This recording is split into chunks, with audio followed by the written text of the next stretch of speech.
Pag ganito ba naman ang pagkain sa lamesa mga kamami, hindi ka talaga mapapaawat. Meron nga dyan ang sisig, pati yung kare-kare na binili ni Josawa. So nagbalak na nga ako magda-diet sana ako para pumayat-payat ako. Nag-start nga ako kahapon ng mag-jogging, umikot-ikot man lang doon sa may village namin mga kamami. So ayan nga ang nadatnan ko kahapon. Ang sasarap ng pagkain sa lamesa. Eto na naman tayo at hindi tayo mapapadayet. Puro na lang tayo diet, bukas na lang ulit.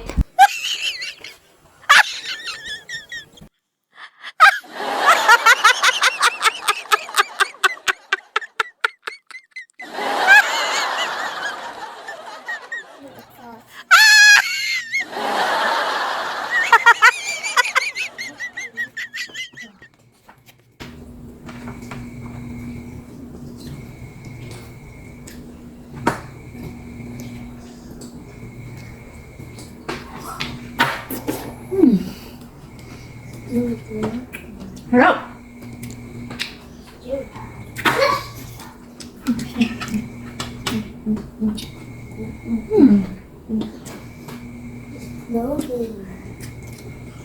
Sarap ng alamang.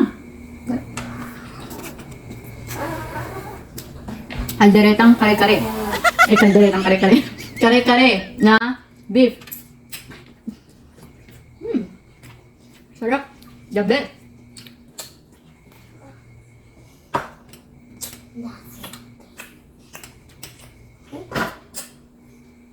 Whoa!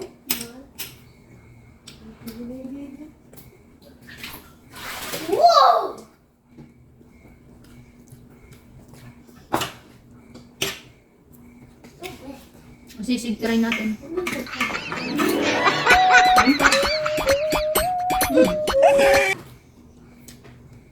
Talagang walang diet.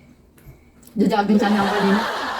Tapos nag-order naman si Yusawa ng pagkain ganito kasarap. Di tuloy na tuloy ang ating jogging. Bukas na lang ako magda-diet ulit. Marami pang bukas.